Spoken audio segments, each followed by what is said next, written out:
Challenge number 2, Phil Galfond versus Actionfreak. Pot already underway at both pots, I should say. So let me quickly introduce my co-host. I'm Joe Stapleton. He is Richard Gayler. He's a professional poker player, recently out of retirement, and also a professional Pot Limit Omaha coach. What is up, Richard?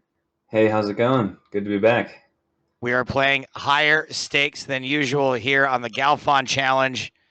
The GCU, the Galfond Challenge universe. This time, Phil Galfond takes on Actionfreak.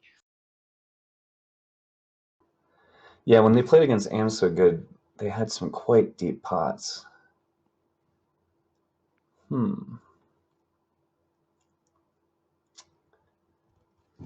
Pretty standard stab by Phil in position on table 1.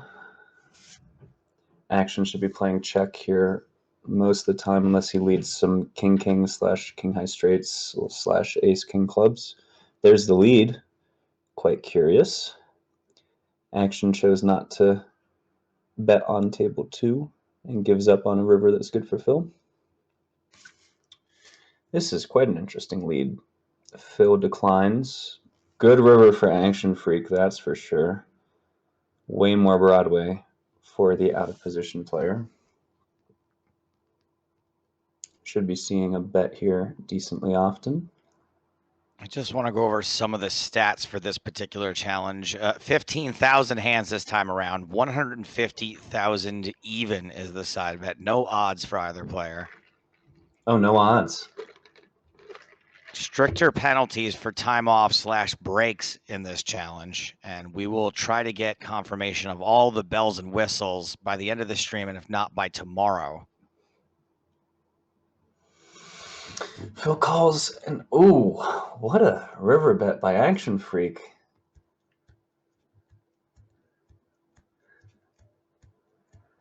Threw up pot, pretty middling texture, as in both people connect with it decently well. Can see some fireworks here easily. Wow, just bombs it for pot. At this SPR, what is it, SPR 5? I am not used to seeing pot size bets SPR 5 on this kind of texture. This is aggressive. Loving this aggression so far. Much easier to get to 5-figure pots playing at these stakes. You usually see that around SPR 4 and lower, so 5 is an exception. And Phil consents. He says, what do you have? Flip it over. Not I'd be just surprised a consent. if Action pot folds naked aces. I'd be shocked at that. He goes with top pair, bottom wrap. Choppity chop. Each one had a backdoor flush draw. And they both had basically the same hand, it looked like. Roomba, Zumba, Zumba, Roomba. 5,400 in the middle on Zumba. 7 trays the flop. Small and wide. Can't call out the numbers yet because I haven't seen enough hands, but we might see like 1,700. Maybe. Looking at a third pot ski. 900. Ooh, that is disrespectful at this point. Just, I've got the aces, you don't. What you got? Does he have ever? Well, there's the raise from Actionfreak. All right. Should expect nothing less. So I have seen a number of Phil's hand histories on this type of texture, and he defends way wider than you'd expect versus these raises. Way wider. Defend. Jack of diamonds on the turn. Diamond draw now. Also, just for good measure, Freak has something like 16 to 20% of his flop range being trips or better here. It depends on how wide he's raise calling. But he's got maybe a sixth of his range being it, and he's trying to tell Phil he's got it right now, setting up stacks for a river shove, SPR 0.7 on the river. What's Phil thinking about this? Any overpair flush draw he's got to continue with? Something like ace, 4, 6, nut diamonds is an auto call. Does he continue with his naked overpairs is really the inflection point here. If he folds his kings, he's probably getting exploited if he does it 100% of the time. However, he knows Actionfreak can stick in the money on the river, and there's a lot of leverage there, so he folds.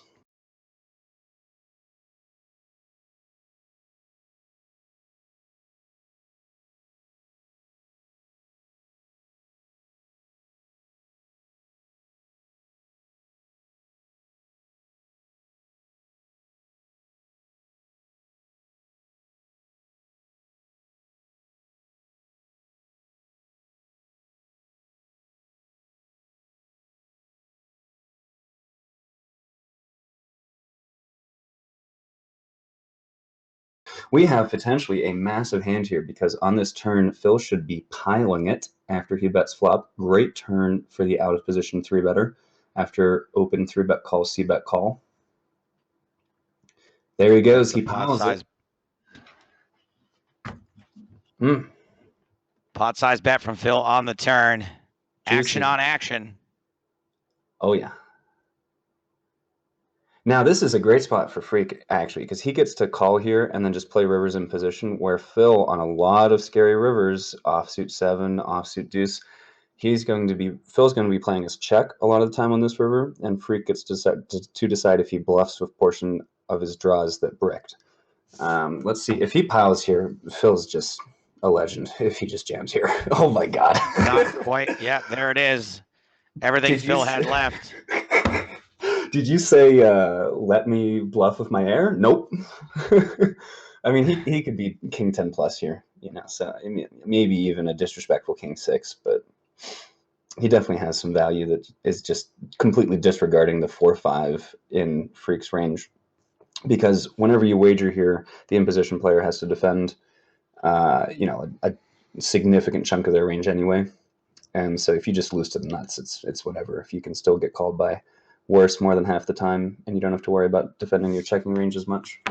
Phil takes one at showdown on table Zumba, back to Roomba, where Bottom of the time he calls, makes the call, and he is good. Oh, he calls with top pair with the 2 straight blockers. And Speaking of disrespect. Oh my God. Oh my God. What? What a call by Actionfreak. Phil caught with his hand in the cookie jar. Well, Phil had the hand that does not care that Actionfreak's 4-5 gets there, but that's because he had bottom pair. Oh my goodness. These guys are in the streets, ladies and gentlemen. I don't know if you knew this, but this is a war. Holy cow. Malt Pete noticing he had 3 hearts too. Lots of folks calling out Actionfreak for a legendary call down on table Roomba. Can we get a replay? Is that a thing? I mean, we've got hands going down here. Yeah, absolutely. We will take a replay, assuming the action slows down long enough. Hit me. We have got a 4-bet pot for the first time. Hit me. Oh, there we go. The new and improved 4-bet horn. Great board for Phil. SPR 1.5. Do we just see the pot call? Also calling after raise 3-bet call, C-bet call. Bet's turn gets called, and now we have an offsuit 8 on the river. Should be good for Phil. Do we see check and then bet? Looking at a larger sizing out of Phil. There it is. He pots it. If he has something like Queen Jack 10, he's going to show up here with it. Pretty credible. Does he have the missed bottom straight draws? Possibly not. But I mean, you could get. I mean, it's so difficult to 5-bet bluff at the stack sizes we're seeing. Right. It's not a thing, right? So you're really playing a defensive game as the 3-better. 3-bet call the 4-bet. Yeah, obviously stack size playing into it also is that you can't. You don't really want to be bluffing all in when someone's already invested 4 bets. And then if you're 300 big blinds deep or something effective, then if you 5-bet, for instance, ace king king, and you run into aces, you're such a dog that you're not really incentivized to rip that either. It kind of just made me throw up in my mouth a little bit to think about that. Oh, I've done it. I know how that feels.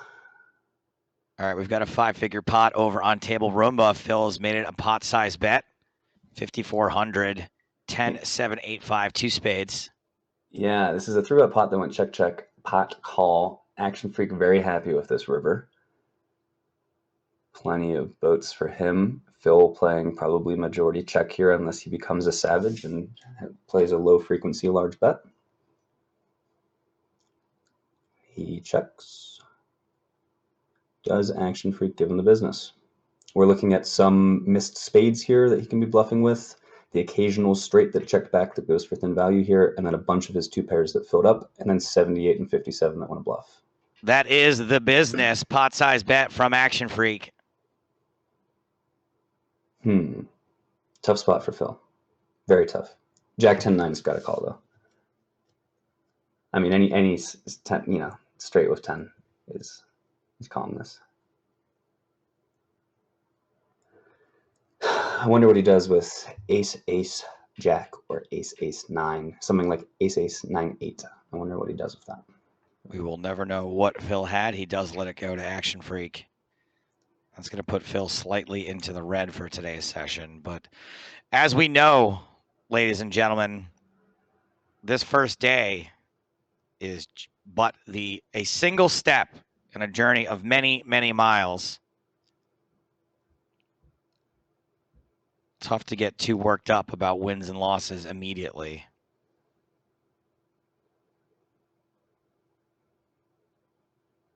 I've gone to the river on table Zumba. Actionfreak sitting out again. Guys, this is not looking good today. Oh, no.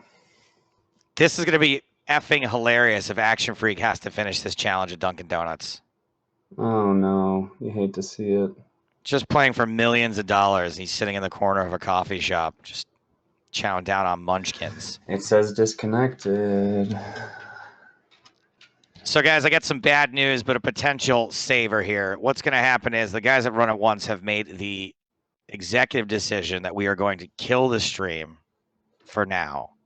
If it fires back up, they're going to do so in the next 30 minutes, and we will be back. It seems unlikely that's going to happen, but there is a chance it might come back up in the next 30 minutes. If it does not in the next 30 minutes, we will resume tomorrow. Apologies, audience. Apologies, Richard. Richard, you are fired up today. You came guns blazing, and I feel like the audience is really going to miss out on some high-level stuff. Hopefully, next time you're on, you will bring it again. And again, guys, still a slim chance. Me and Richard will be back within 30 minutes. But for now, just in case this is it for the day, for Richard Gayler, Phil Galfond, everyone at Run It Once Poker, this is Joe Stapleton. Smell you later. Love you guys.